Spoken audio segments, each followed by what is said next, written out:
Olá, na aula de hoje começaremos um tópico novo, uma extensão do que tínhamos visto anteriormente da cinemática em uma dimensão. Agora será uma cinemática ou a descrição do movimento em mais de uma dimensão, em 2 e 3 dimensões, segundo a nossa perspectiva, a nossa visão do mundo euclidiano, onde há largura, comprimento e altura. Mas a cinemática é uma parte da física e dentro da física da mecânica que nos permitirá caracterizar a trajetória que essa bola fará ao longo do seu percurso no ar até chegar nas mãos do seu parceiro, dessa pessoa que inicialmente iniciou o jogo, lançando a bola. Alguns exemplos cotidianos de movimentos que não pertencem a uma dimensão, mas em mais de uma, é o lançamento de uma bola de futebol. Por exemplo, a velocidade inicial tem um determinado módulo, ou seja, a rapidez com a qual chutou-se a bola, e a direção que realiza no instante inicial a velocidade em relação ao chão, permitindo-lhe fazer essa trajetória ao longo do ar até chegar a uma distância máxima.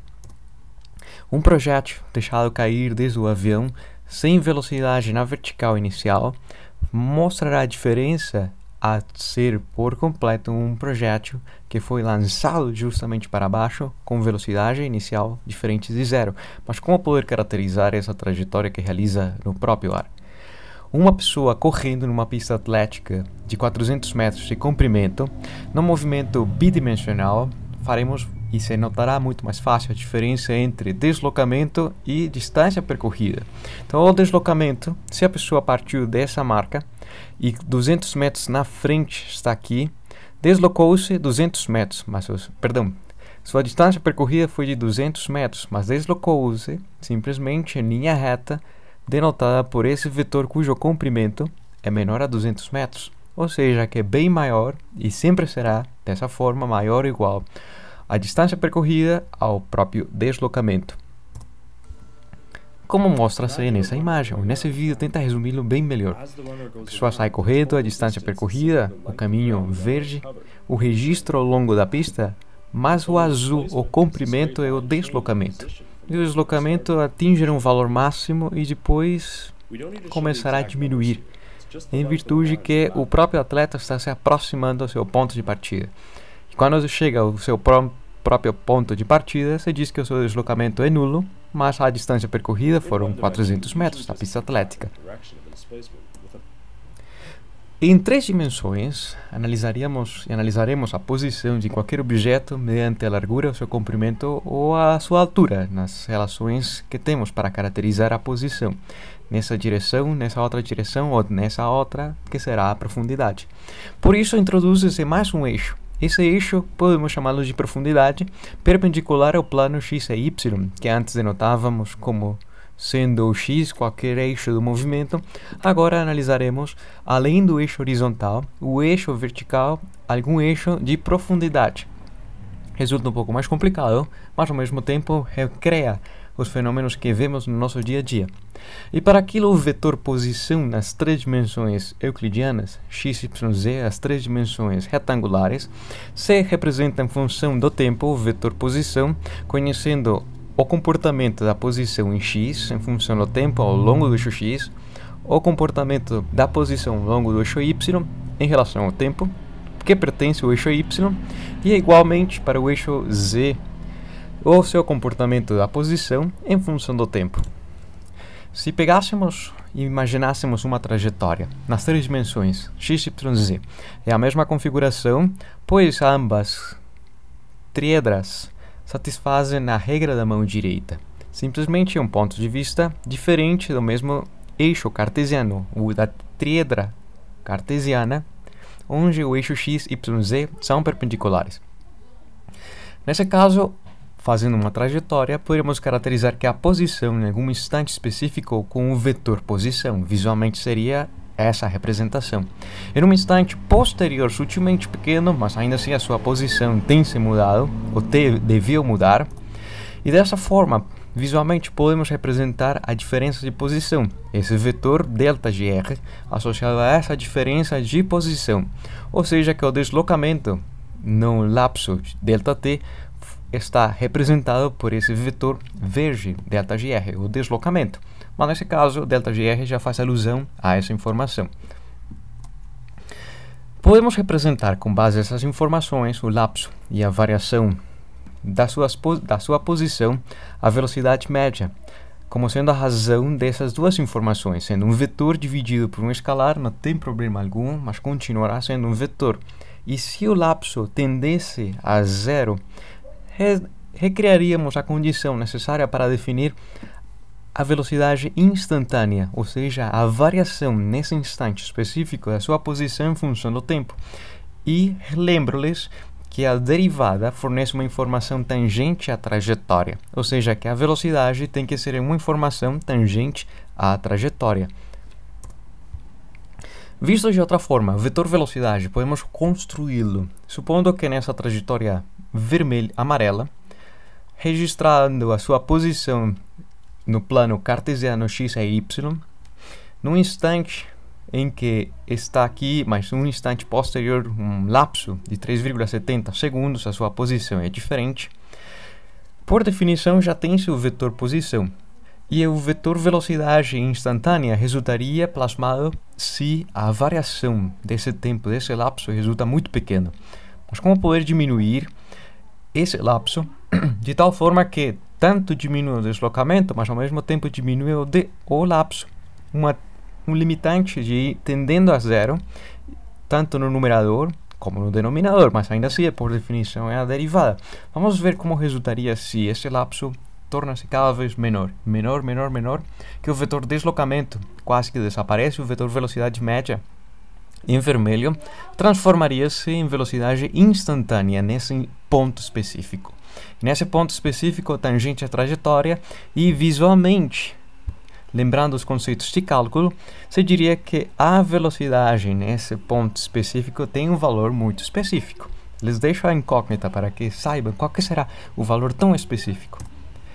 Dessa forma, a cinemática tridimensional podemos definir o vetor velocidade mediante a componente em x, que será a derivada instantânea da sua posição, y, a velocidade na sua componente no eixo y, que é a derivada instantânea na posição y, e a derivada instantânea na posição z, a componente da velocidade ao longo do eixo z.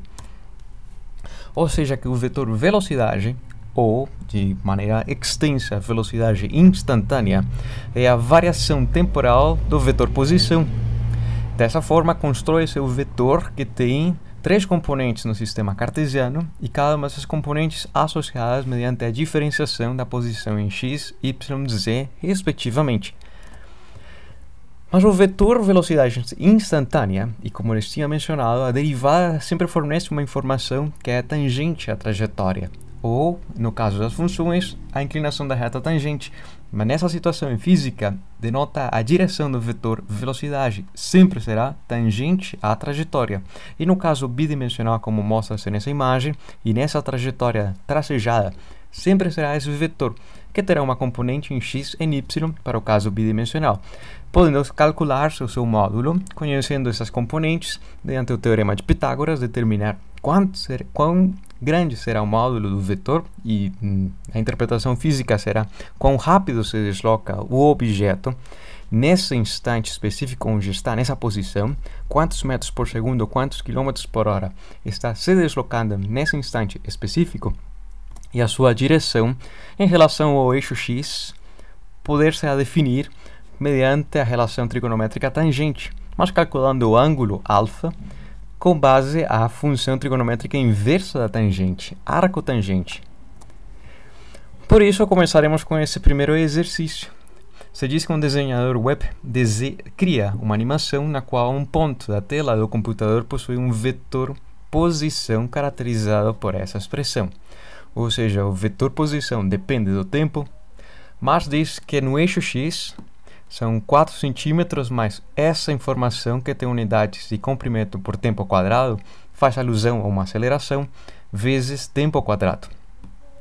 Quando substitui seu tempo, resulta segundos ao quadrado, corta com segundos e, portanto, essa informação desse segundo termo da componente x será também comprimento. No eixo y, tem uma informação de 5 centímetros por segundo, que faz alusão a uma velocidade, vezes tempo. Ou seja, todos os dois elementos, tanto em x como em y, ambas componentes fornecem posições e, portanto, é um vetor posição. A. Achar o vetor velocidade instantânea no intervalo entre velocidade média no intervalo entre 0 e 2 segundos. E B. Obter o vetor velocidade instantânea nos instantes 0, 1 e 2 segundos. Começando com o vetor posição, avaliando-o no instante inicial. A posição inicial é muito simples de calcular, pois o tempo é 0 e, portanto, resultará no eixo x 4 cm. Os outros dois elementos e a outra componente serão nulas, ou seja, 0 cm no eixo y. No instante 2 segundos, substituindo os valores e tendo 2 ao quadrado e cortando as unidades, e 2 ao quadrado 4 vezes 2,5 mais 4 teria ser 14 centímetros e 2 vezes 5 centímetros por segundo, 10 centímetros na componente y. O vetor velocidade média, já conhecendo a diferença de 0 a 2 segundos nesse lapso, poderá ser calculado como sendo essa razão da diferença da posição em relação ao lapso. Dessa forma, substituindo os valores e fazendo a passagem algébrica, obtém-se que a velocidade média é 5 cm por segundo, tanto no eixo x como no eixo y. Coincidencialmente, em ambos eixos, em média, estaria se deslocando a mesma razão, ou seja, 5 cm por segundo. Vale a pena notar também, com base a essa resposta numérica, que a sua direção é 45 graus em relação ao eixo x, mas também em relação ao eixo y, sendo iguais. O vetor velocidade instantânea haveria que derivar o próprio vetor. Dessa forma, derivando a componente em x, uma constante, é 0, desaparece, e com base a derivação dos monômios, nesse caso a potência 2 descerá, e a potência da variável diminuirá uma unidade, tem unidades de aceleração, comprimentos por tempo quadrado, dobrando a informação numérica anterior vezes tempo, resultará centímetros por segundo, unidade de velocidade, e a componente no eixo y, o tempo desaparecerá, ou resultará o tempo, a potência 0, que é equivalente a 1, e obtém-se unidades de velocidade associadas à velocidade, o vetor velocidade. Mas a velocidade instantânea no tempo 0 segundos será simplesmente avaliar o valor de 0 segundos na expressão obtida. Ou seja, a velocidade inicial era 0 no eixo x e 5 centímetros no eixo y.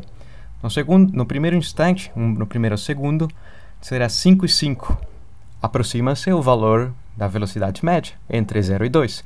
E no segundo instante, de 2 segundos, será de 10 com 5. Reparem que no eixo y é uma constante. Uma constante, portanto, não está variando, mas no eixo x, por ser inicialmente e ter unidades de aceleração, implicará que a sua velocidade poderá mudar, e mudará a uma taxa constante. Se representássemos a posição do ponto no instante inicial, no primeiro instante e no segundo instante, extrapolando e interpolando também a trajetória realizada, qual será o comportamento do vetor posição e do vetor velocidade instantaneamente? Então, no instante inicial, tem-se o vetor posição representado em azul e o vetor velocidade representado em vermelho. Lembrem-se que inicialmente o vetor velocidade não tinha componente em x, portanto, será 5 ao longo do eixo y, e tangente à própria trajetória que realizará, o ponto que pensou e analisou o desenhador web. No primeiro instante e no segundo instante, continuará sendo a velocidade tangente à trajetória, e vendo esse fenômeno contínuo, o que vê-se é um afastamento do ponto, o acréscimo do comprimento do módulo vetor posição, mas também um acréscimo do módulo do vetor velocidade. Continuamos com o exercício 2. A trajetória de uma partícula é dada pela parábola representada nessa imagem. Uma parábola que está no eixo y-x, que tem um valor mínimo, mas que cruza o eixo y, corta o eixo y exatamente no valor de 2 e tem concavidade positiva. Sabendo que passa pelo ponto 0, 2, 0 com 2 e pelo ponto mínimo localizado na posição x e sua altura em y é exatamente 1/2 de metro, ou seja, 50 centímetros. Primeiro, determinar a equação da trajetória. E B, se o movimento no eixo x é uniforme e proporcional ao tempo, expressar o vetor posição e o vetor velocidade. Comecemos com a equação da trajetória, e mais que isso, a expressão mais geral para uma função polinomial de segundo grau será essa daqui, onde os coeficientes a, b e c haverão de ser determinados. Mas essa expressão de y em função de x mostra que tem a variável x à segunda potência, ou seja, uma função polinomial de segundo grau. Qual será? Os coeficientes, primeiro avaliamos nas informações que tens no ponto inicial, no ponto x igual a 0, avaliando em x igual a 0, tanto o coeficiente a e b não se poderão determinar, pois ambas variáveis são nulas, mas sim, sabe-se que a imagem, ou o ponto em y, é exatamente 2 unidades de comprimento, quando a sua posição em x é 0, implicando que a constante c seja 2 unidades de comprimento ao longo do eixo y. Quando avalia-se no ponto 2 em x, tem-se que a sua imagem é 1/2. Portanto, quando avalia-se e substitui-se o 2 na expressão geral, será 4 vezes a e 2 vezes b. Mas, por enquanto, não se pode determinar o valor de a e b, a menos tem-se 2 incógnitas e, por enquanto, obteve-se uma equação que associa essas 2 incógnitas. Mas se podemos obter mais uma equação que associa essas 2 incógnitas, e é com base a sua derivada. Derivando a expressão geral desse polinômio, cada um dos monômios diminui uma potência, e a constante desaparece, torna-se nula. Ou seja, que a sua derivada é 2 vezes a vezes x mais b. E avaliando em um ponto específico, como diz o problema, no ponto mínimo, em 2, a sua imagem é 1/2. Mas no ponto mínimo implica que a inclinação da reta tangente é 0. Ou seja, já avaliar em 2, no ponto x igual a 2, a inclinação da reta tangente é nula. E, portanto, dessa equivalência obtém-se outra relação entre a e b. Mas associando essas duas, como poder determinar a e b se já conheces as 2 equações que associam o sistema linear? Mas o que acontece se fazemos a subtração da segunda com relação à primeira, de 4a menos 2 vezes a, e eliminando b com b, e o número menos 3/4 resultará sendo positivo, obter-se o valor de a sendo 3/8 e o valor de b exatamente menos 3/2. Ou seja, já conhecendo os 3 coeficientes, determina-se a equação da trajetória como sendo 3/8 vezes x ao quadrado menos 3/2 em x mais 2, ou seja, o coeficiente associado à concavidade é positivo. O coeficiente angular, nessa expressão polinomial de segundo grau, é negativo. E a sua constante, que implica a sua imagem quando a variável x é nula, basicamente é 2. É o mais simples de ser calculado. Conhecendo a expressão da trajetória, ou a equação que denota a trajetória, o seguinte passo é parametrizar o comportamento do movimento da partícula ao longo do eixo x, dizendo que o comportamento em x é uniforme e proporcional ao tempo. Ou seja, essa parametrização com relação ao tempo dirá que, se é proporcional ao tempo, a sua posição em x, que depende do tempo, será vezes equivalente ao próprio tempo. Aumenta à medida que o tempo aumenta a primeira potência, proporcional à primeira potência do tempo. Implicando, visualmente, onde tem x, agora será t, o mais fácil de parametrizar, e, portanto, a posição em y, em função do tempo, será muito similar à equação da trajetória, só que onde tem a variável de posição, agora será a variável temporal. E o vetor velocidade determinar-se mediante a derivação ou mediante o cálculo da taxa de variação instantânea da sua posição em x e da sua posição em y. Ou seja, a sua posição em x, o vetor posição será a componente em x e a componente em y. E a sua velocidade, agora sim, peço desculpas, é a variação instantânea em cada uma das componentes. Ou seja, que no eixo X é constante uma velocidade de uma unidade de metros por segundo, e no eixo Y apresenta um acréscimo, mas ainda assim haveria que analisá-la. Há uma mudança, não é uma constante, muda. E para aquilo podemos representar no instante inicial a sua posição e a direção do vetor velocidade, onde no eixo X tem uma componente de uma unidade, mas no eixo Y está apontando inicialmente para baixo, menos 3 meios. Na posição mínima da trajetória, se diz que no eixo Y parou. Nesse instante específico, não tem velocidade no eixo Y, portanto será completamente horizontal. Será essa unidade de metro por segundo em torno do eixo X. E para repará-lo de uma forma mais animada, passo a passo, nos instantes intermédios, poderá se registrar a mudança de direção do vetor velocidade e o acréscimo do vetor posição. A diferenciação do vetor posição, como poder caracterizá-la? De outra forma, se diz que uma trajetória representa a posição em cada um dos instantes de algum objeto, que denotará esse registro, esse caminho por onde passou. Essa será a trajetória. Se se pode caracterizar num sistema cartesiano bidimensional, haverá uma posição em x e uma posição em y. E, portanto, o vetor posição, embora seja um sistema bidimensional, mas a mesma ideia, sem carência e perda de generalidade, poderá ser levada para o sistema tridimensional, o vetor posição caracterizará a posição desse objeto em torno dessa trajetória em função do tempo. E caracterizando, com base no semi-eixo x positivo, a sua direção, pois de fato poderá mudar, que inicialmente estava muito mais próximo da linha horizontal e finalizou muito mais próximo da vertical.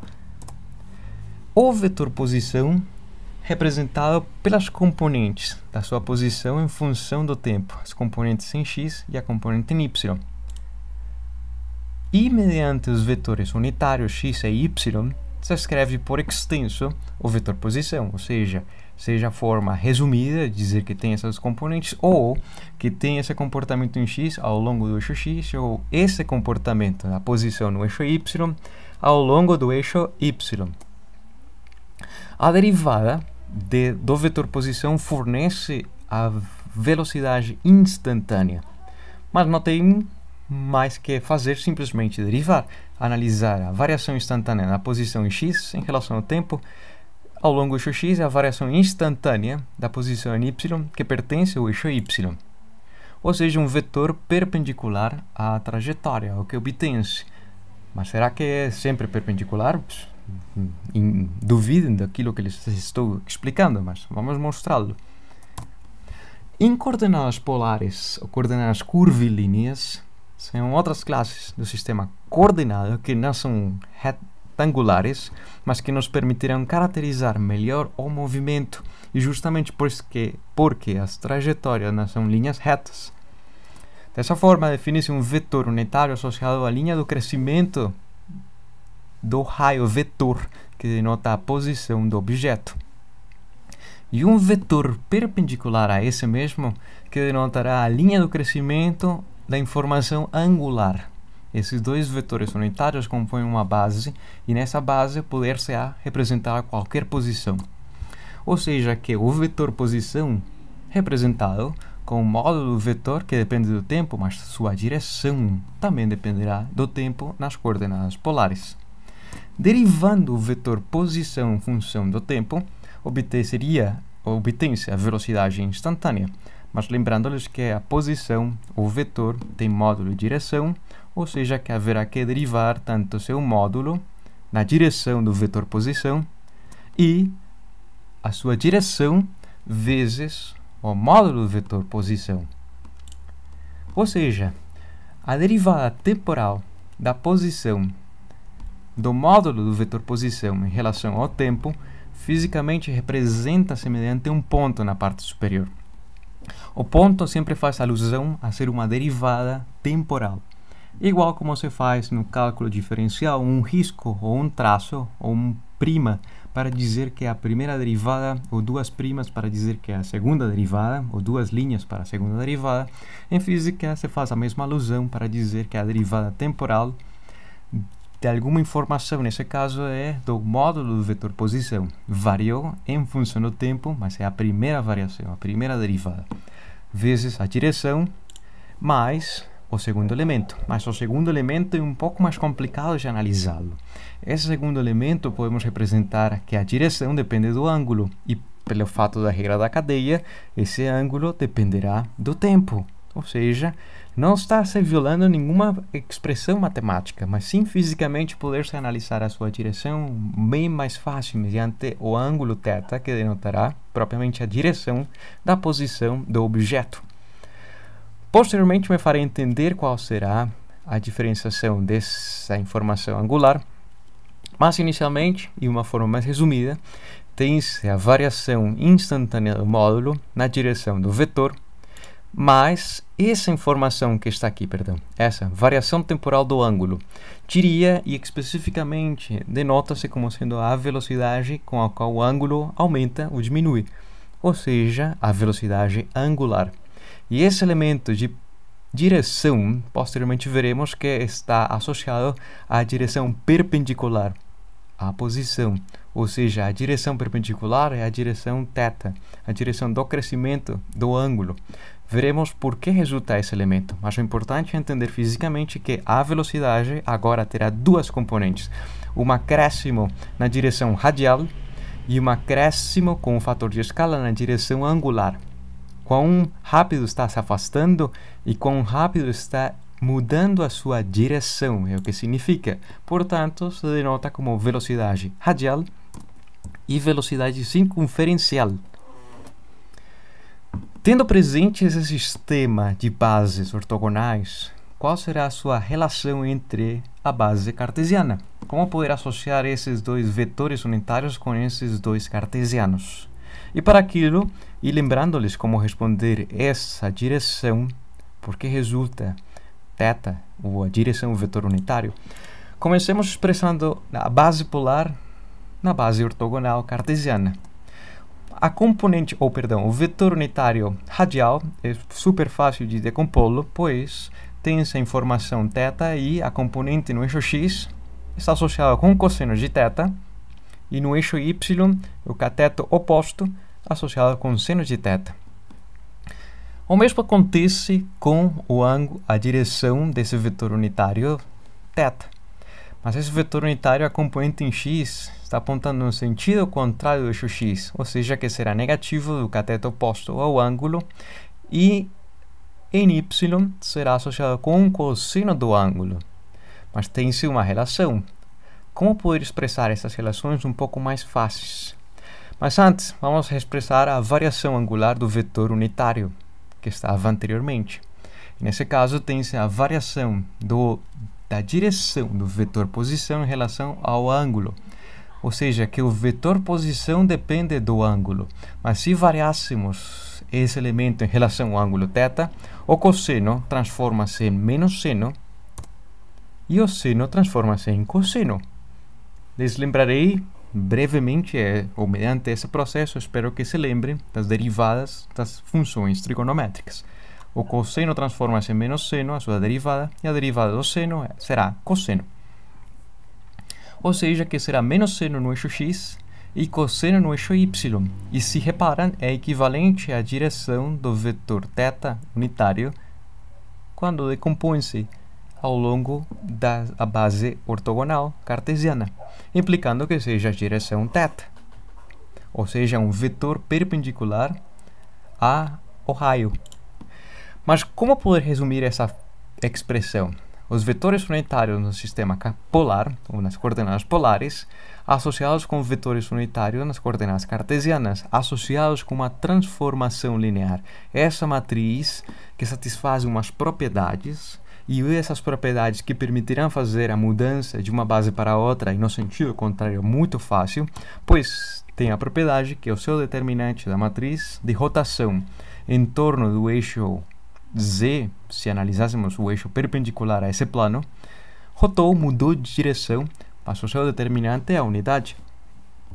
E, portanto, a inversa da matriz é equivalente à transposta da própria matriz. Aqui era para sair um T, a transposta da matriz. Essa propriedade permitirá fazer a mudança simplesmente transpondo a matriz e poder transformar de coordenadas polares para as cartesianas.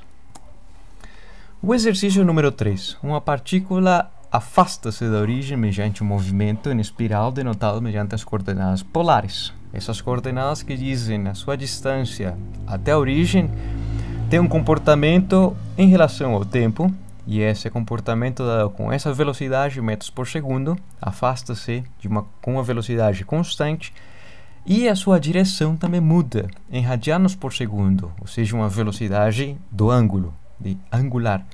Tantos radianos por segundo estará aumentando, vezes o tempo, ou seja, um comportamento linear também na sua direção.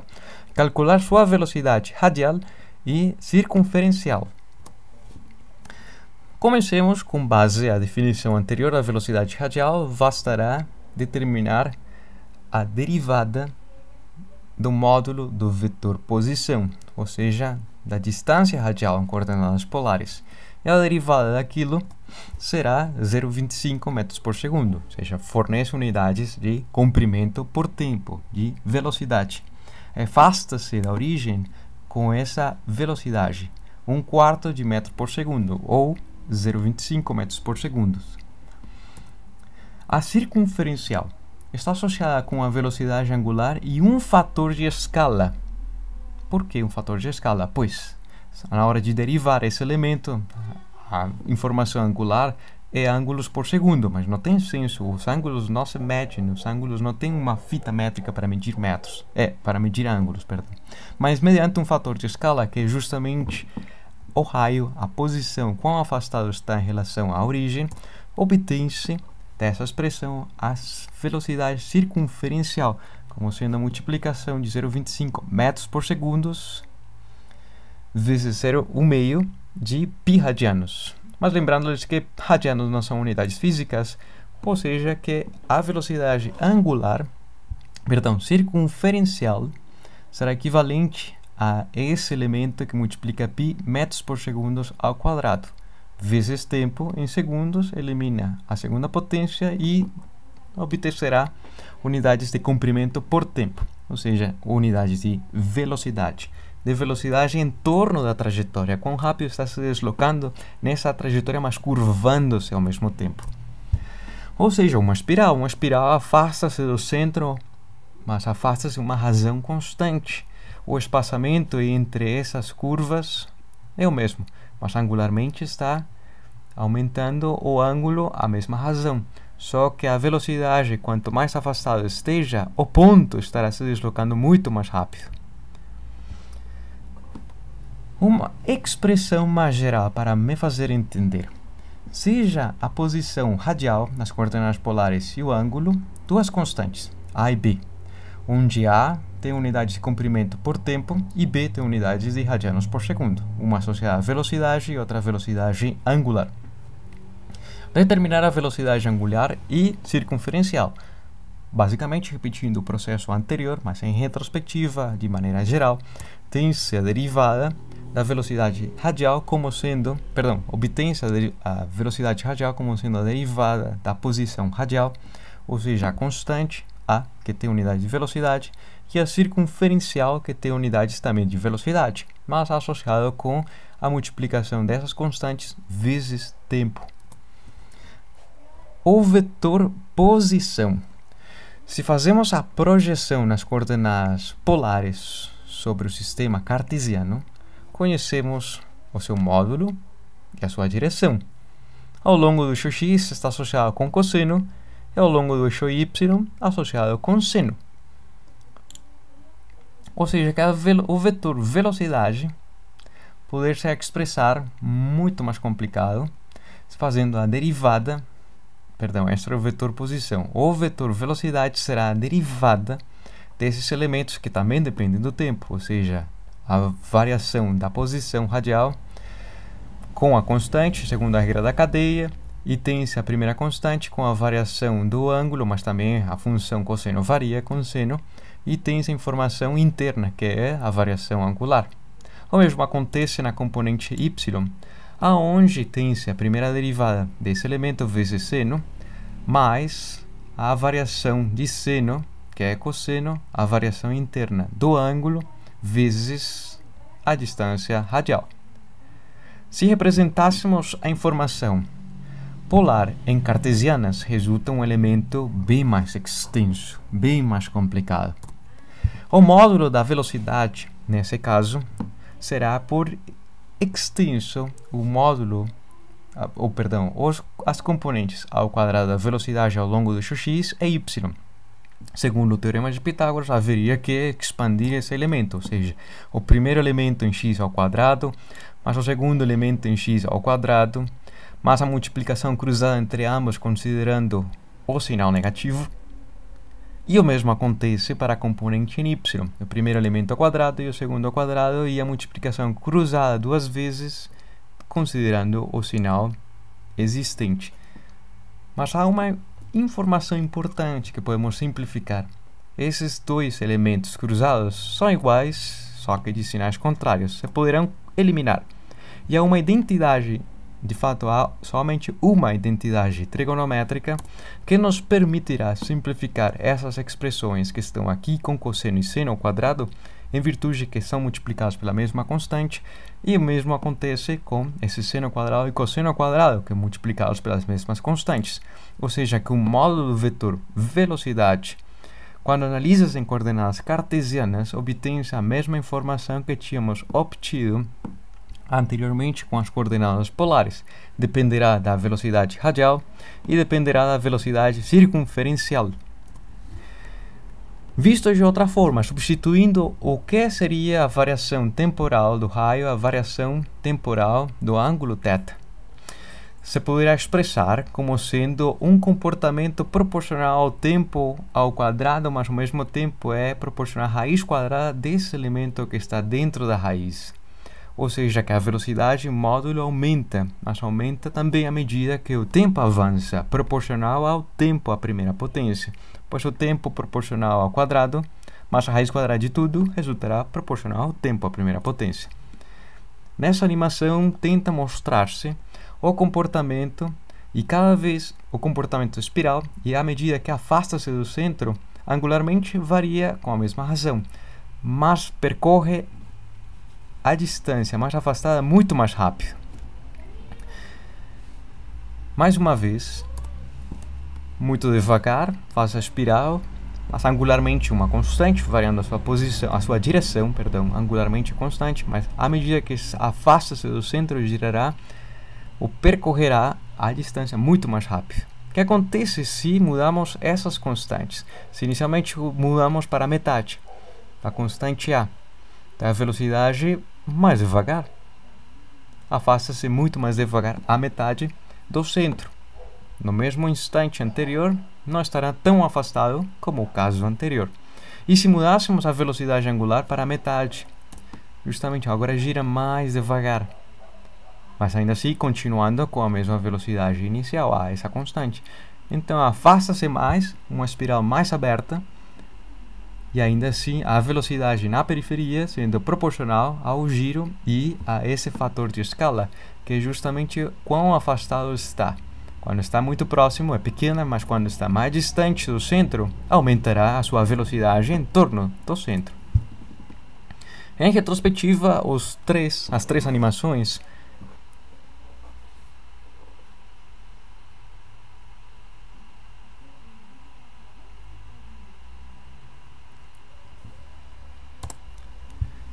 e também em retrospectiva, o vetor posição nas coordenadas polares, mas analisado nas coordenadas cartesianas, será justamente a posição, quão afastado está e a sua direção, a sua componente em x, e quão afastado está na sua componente em y, onde a sua derivada será esse elemento grandão, e também podemos representar o vetor velocidade. Como poder visualizá-lo? A posição já foi calculada, mas o vetor velocidade, que é tangente à trajetória, como poder visualizar o vetor velocidade, que sempre será tangente à trajetória, não ao vetor posição, à trajetória. E como caracterizar a mudança do vetor velocidade? Se vem nessas duas imagens, dois instantes diferentes, 8 segundos e 14,5 segundos, o módulo cresceu e a sua direção mudou. Estava apontando para cima no eixo Y e agora está apontando para baixo e um pouco para a direita. Como caracterizar a mudança do vetor velocidade que muda módulo e direção? Visualmente, o vetor velocidade cresce à medida que afasta-se do centro, mas também sua direção muda. Como caracterizar ambas informações? Qual será a grandeza física que nos permitirá denotar essas mudanças simultaneamente, tanto em módulo e direção? Para aquilo, tem-se em coordenadas cartesianas o vetor posição, que tem comportamento da partícula no eixo x, no eixo y e no eixo z. A velocidade instantânea é a variação temporal do vetor posição, que fornecerá componente em x, como a variação instantânea da sua posição em x, variação instantânea no eixo y, ao longo do eixo y, e no eixo z, em torno do eixo z. Não fornece muitas informações, mas a variação da velocidade é o que se conhece como a aceleração instantânea ou simplesmente aceleração, que também é a segunda variação temporal do vetor posição, e que matematicamente a segunda derivada está associada com a concavidade, e me farei entender porque faz alusão a esse termo, concavidade. Mas em coordenadas cartesianas, a segunda derivada da posição ou a primeira derivada da velocidade fornecerá, não tem muita graça, fazer uma sequência de derivadas que são retangulares, mas que será a segunda derivada da posição do eixo x em torno do eixo x, a segunda derivada da sua posição no eixo y em torno do eixo y e no eixo z, no eixo z. Não fornecem muitas informações, a menos que o analisemos nas coordenadas polares, pois nas trajetórias não são linhas retas, e nesse caso o vetor aceleração poderá ter componentes que facilitarão tanto o acréscimo ou a diminuição do módulo do vetor velocidade, como também caracterizará a mudança de direção do vetor velocidade.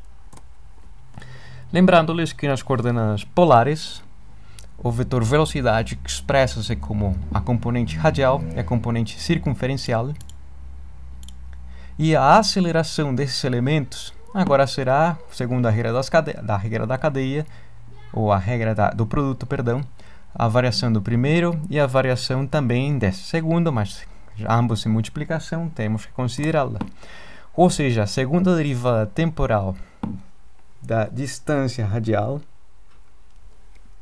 vezes a direção radial, a variação do ângulo, que estaria presente por cá, mas com base à explicação feita anteriormente com a velocidade, o vetor velocidade em coordenadas polares, surge a variação temporal da sua direção angular, na direção angular, aplicando a derivada para o terceiro elemento, e sendo três termos em multiplicação, a derivada do primeiro, temporalmente, a derivada do segundo, pois já estava derivada, então será a segunda derivada na mesma direção, e esse terceiro, como varia a direção angular em relação ao tempo.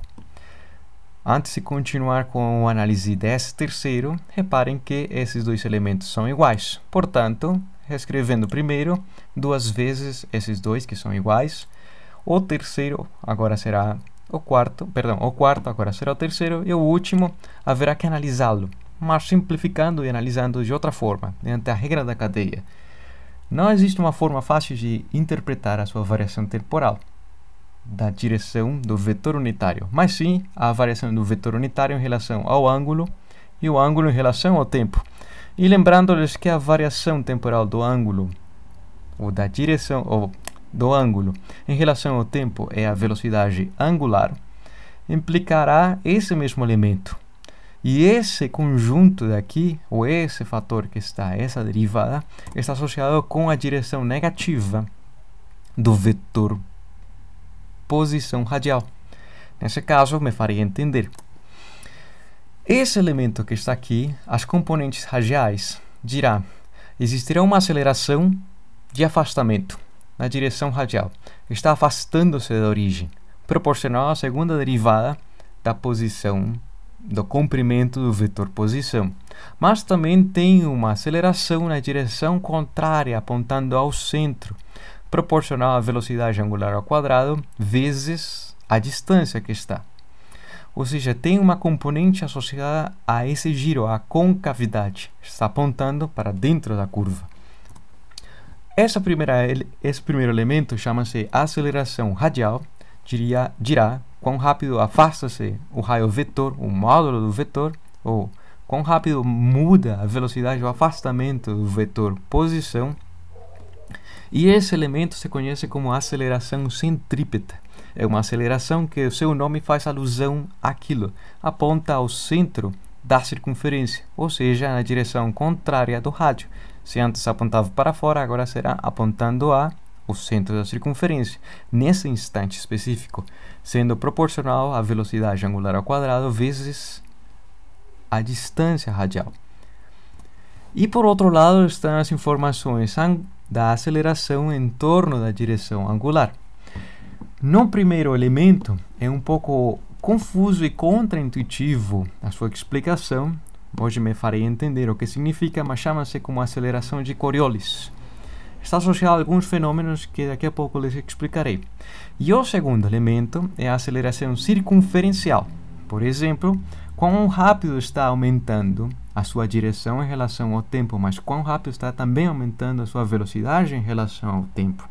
Tentem imaginar esse último elemento como sendo um ventilador. Quando liga-se o ventilador, parte do repouso, aumenta o giro, e se na ponta da pá do ventilador existiria uma joaninha, qual será essa aceleração que cada vez gira mais rápido em torno do centro?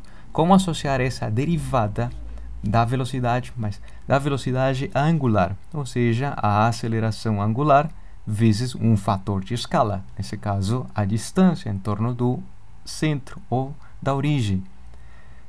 É conhecida como sendo a aceleração circunferencial, na direção perpendicular à direção radial. Vamos analisar esse elemento daqui, a aceleração de Coriolis. Não é muito comum mencioná-la, mas está associada a certos fenômenos do nosso dia a dia, embora ninguém repare. Por exemplo, imaginemos que há duas pessoas sobre um gira-gira e no instante inicial, esse Melvin 1 deseja mandar uma bola de beisebol para o seu parceiro que chama-se Melvin 2 em linha reta, mas a plataforma está girando no sentido anti-horário, como mostra-se nessa imagem de cima para baixo. Mandou a bola, mas ainda assim a plataforma continua girando. E no instante em que receberia a bola, a pessoa 1 já mudou de posição, de direção, mas não mudou da distância radial. E essa pessoa 2 mudou de posição e de direção. A trajetória que faria seria essa, a bola, pois já não tem relação nenhuma, informação alguma ou vínculo algum com a plataforma. Portanto, a trajetória que faz no ar é uma linha reta. Mas as pessoas vistas de dentro veriam uma curva da sua trajetória. Por que? De onde surge essa curva? Talvez a imagem, por não ser animada, seja difícil de entendê-la, mas é um fenômeno que está associado com o nosso planeta. O nosso planeta gira em torno do seu eixo de rotação. Se alguém chegasse a mandar uma bola desde o polo para o Equador, se o planeta estivesse em repouso, faria um percurso em torno de um meridiano específico, nesse caso o meridiano de Greenwich, o meridiano 0 graus. Mas, como o planeta está em rotação, há uma declinação da sua trajetória, há uma curva dessa trajetória, visto de perfil ou visto de cima. Essa curva, como poder explicar essa curva, se inicialmente foi jogada nessa direção e especificamente pelo fato do planeta não estar em repouso, estar em movimento, exhibe-se essa curva. E a característica dessa curva é o que se conhece como a aceleração de Coriolis, ou de Coriolis. Também explica por que no hemisfério norte os furacões têm no sentido dos seus vórtices anti-horários e os tifões no hemisfério sul têm um sentido horário. Para poder caracterizar muito melhor esse comportamento do nosso planeta, que é uma esfera, deveríamos usar coordenadas esféricas, onde há uma posição radial da superfície até o centro do planeta e há duas informações angulares em relação ao Equador e em relação ao ângulo azimutal, ou seja, o mesmo que conhecemos como latitude e longitude. Mas em coordenadas esféricas, essa informação da aceleração de Coriolis resulta um pouco mais extensa, mas ao mesmo tempo explica o comportamento do giro, porque em um sentido e no sentido contrário. Talvez com esse experimento que as crianças fazem, é um líquido que parece um shampoo ou um alvejante, um amaciante, que é bastante viscoso, mas na hora de girar, em relação a que o Equador gira muito mais rápido que os polos, registram-se esses vórtices. E a explicação desses vórtices é mediante a aceleração de Coriolis, pois há velocidades diferentes aqui a do polo. Outro fenômeno que também está associado com o Coriolis seria o que essas pessoas experimentam. Uma plataforma de rotação, mas estando fixa, se jogam a bola de basquete pequena.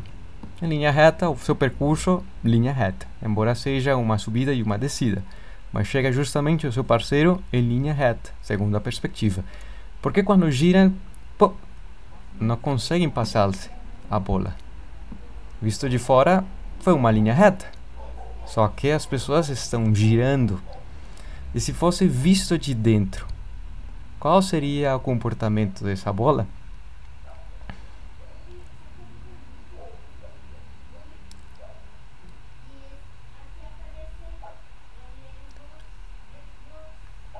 Uma linha reta, perfeitamente.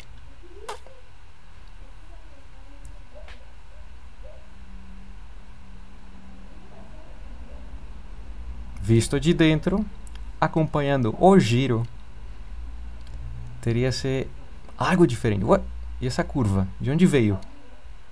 Como explicar esse fenômeno de curva? E essa aceleração, de um momento a outro, acelerou, mudou a sua posição, a sua velocidade e foi se curvando num sentido e no sentido contrário para a pessoa da direita. Justamente é um fenômeno que chama-se e é associado com a aceleração de Coriolis. Posteriormente explicarei esse fenômeno quando cheguemos ao próximo tópico. Quais são as origens desses fenômenos físicos? Mas essa curva é interessante. No momento, curvou-se. Por quê? Continuando com a descrição do vetor velocidade e da aceleração em coordenadas polares, podemos imaginar que existe um carro numa estrada e que em torno dessa curva começou a curva com uma velocidade alta, 100 km por hora, e de um momento a outro reparou que tem um radar e, portanto, na curva deveu diminuir a sua rapidez. Ao mesmo tempo, acompanhando a curva para não sair da sua pista. Acompanhando a curva significa mudar de direção, mas o modo do vetor velocidade é o que o velocímetro registra, uma rapidez menor. Essa mudança se poderá caracterizar em média, fornecendo a mudança média do vetor velocidade e poder-se construir a aceleração média, se se conhece o lapso em que aconteceu o segundo evento em relação ao primeiro. E a e a aceleração instantânea, se essa mudança fosse cada vez menor, tendendo o lapso de mudança a zero, haverá um vetor aceleração que tem uma componente perpendicular à trajetória e tem uma componente radial à trajetória. Muito bem sucedido, como foi explicado com as coordenadas polares. O vetor aceleração, do caso mais simples, embora seja um sistema bidimensional, é quando a trajetória é uma linha reta, pois ou faz o acréscimo a favor, ou faz o decréscimo, ou desacelera, ou o decréscimo em contra do movimento. Ou seja, que o vetor aceleração paralelo à trajetória faria um acréscimo da velocidade. Mas não tem tanta graça. Nas curvas, sim é interessante, pois o vetor velocidade muda de direção. E essa mudança de direção registra-se mediante esse vetor mudança de direção. E conhecendo o lapso, poder-se determinar a aceleração em que caracteriza essa mudança de velocidade. Ou seja, que de forma geral, tangente perpendicular à trajetória ou paralelo ao vetor velocidade e perpendicular ao vetor velocidade, pois a velocidade vetorial é tangente à trajetória, a aceleração terá uma componente que favorecerá o acréscimo da rapidez do objeto, ou seja, a variação do módulo da velocidade, e há uma componente da aceleração que favorecerá o giro, a mudança de direção do vetor velocidade. A componente paralela fará o acréscimo do seu módulo, e a componente da aceleração perpendicular ao vetor velocidade fará uma mudança da sua direção. As componentes da aceleração têm a direção normal, assim como está a direção tangente, denotada pelo vetor velocidade, mas normal significa que é perpendicular à direção tangente, normal à trajetória. Se a aceleração só tem componente normal, implicará que a trajetória a ser realizada, o vetor velocidade só muda de direção, mas não de módulo. Se tem uma componente também paralela ao vetor velocidade, o módulo vetor velocidade mudará, aumentará e a sua direção também ver-se-á variada. E se essa componente sobre o vetor velocidade está no sentido contrário, mas ainda assim tangente à trajetória, ou seja, no sentido contrário da direção do vetor velocidade, fará e explicará por que o módulo vetor velocidade diminui à medida que transcorre o tempo. Nessa animação poder-se ver a mudança do vetor velocidade, está mudando de direção de módulo, a aceleração em lilás, o vetor agora aponta no sentido contrário, mas associado com a concavidade da trajetória, responsável por fazer a mudança da direção. Agora que tem um ângulo inferior a 90, aumentará o módulo do vetor velocidade. Visto de novo, muda de direção, agora ela faz um acréscimo do movimento até chegar a um ponto de inflexão. Diminuirá o seu módulo, mudando a sua direção, e posteriormente, tendo uma componente a favor da velocidade, aumentará o módulo do vetor velocidade. Em retrospectiva, tem-se a posição e a velocidade, que eram descritas em coordenadas polares, agora em coordenadas cartesianas. Muito grande, muito extensa e ainda mais pavorosa é a expressão que denota a aceleração em coordenadas cartesianas, conhecendo as componentes polares, que são o raio e a sua direção, r e θ. Bem mais extensa, super complicada. Façam esse processo em casa e derivar a velocidade em relação ao tempo e tenham presente algumas equivalências, como por exemplo S2, que posteriormente surgirá.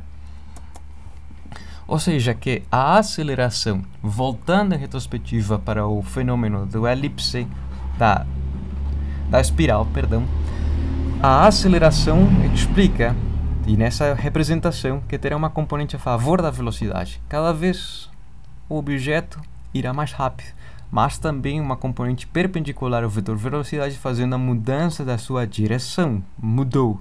E essa caracterização está associada com perpendicular à trajetória, ou seja, na direção normal à trajetória. Visto na animação, a aceleração aumenta, mas também o módulo do vetor velocidade aumentará por quê? Pelo fato que, à medida que afasta-se, gira mais rápido e necessitará uma maior aceleração para caracterizar a mudança de direção, não de um vetor velocidade pequeno, mas um bem maior, bem grandão. Se me faço entender, por hoje será a aula do dia e nos veremos numa próxima.